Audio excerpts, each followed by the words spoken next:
Novo imenovani minister za gospodarski razvoj in tehnologijo Metod Dragonja je danes od Uroša Čuferja, ki je poleg finančnega začasno vodil tudi to ministrstvo, prevzel posle. Dragonja je povedal, da delo prevzema z mirnim optimizmom in da si bo prizadeval za izboljšanje gospodarske dinamike. Gorazd Žmavc je na čelu Urada za Slovence v zamejstvu in po svetu nasledil Tino Komel, ki mora nazaj v poslanske klopi zaradi koalicijskega dogovora o menjavi resorjev med Pozitivno Slovenijo in Desusom. Posle je od Karla Erjavca že prevzela tudi nova ministrica za zdravje Alenka Trop Skaza. Na parlamentarnem odboru za kmetijstvo so poslanci sprejeli zakonsko dopolnilo, s katerim so v predlog dopolnjenega zakona o odpravi posledic naravnih nesreč vključili tudi škodo po žledu. Žled v veljavnem zakonu ni bil opredeljen kot naravna nesreča, temveč kot pojav neugodnih vremenskih razmer. S spremembo zakona se žled izenači z drugimi pojavi, ki so opredeljeni kot naravna nesreča, in sicer potres, snežni in zemeljski plaz, vdor ali poplava, če povzroči škodo na stvareh, v gospodarstvu ali v gozdovih. S tem je za odpravo posledic omogočena uporaba proračunskih sredstev.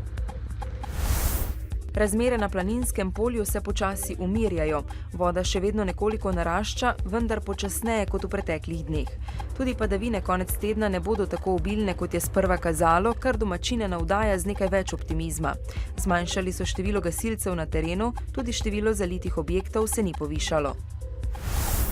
Okoli 80 zaposlenih v raški tovarni kemičnih izdelkov Pinus že 2 meseca čaka na izplačilo plač, zato so se znova odločili za sklic stavke.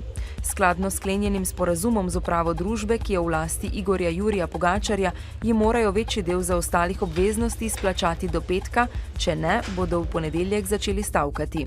Zaposlene pa zadnje dni razburjajo tudi informacije o tem, da med tem, ko sami plač ne dobijo, uprava redno poravnava svoje obveznosti do posameznih zunanjih svetovalcev, med katerimi se omenjata nekdanja direktorica Palome Mateja Perger, pa tudi Klemenčičeva partnerica Tamara Belšak.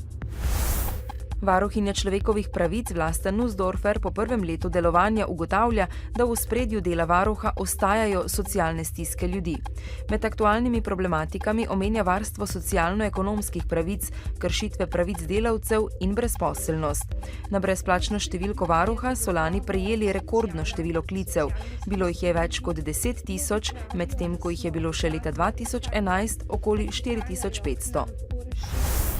V Črni na Koroškem in v Tržiču je že vse pripravljeno na sprejem dobitnikov olimpijskih medalj, 2-krat zlate Tine Maze in srebrnega in bronastega Žana Koširja. Tina Maze se je iz Sočija vrnila v nedeljo v Zagreb, danes zgodaj zjutraj pa so na Brniku pripravili sprejem še za zadnji del olimpijske reprezentance iz Sočija, med katerimi sta bila tudi deskar Žan Košir in biatlonec Jakov Fak.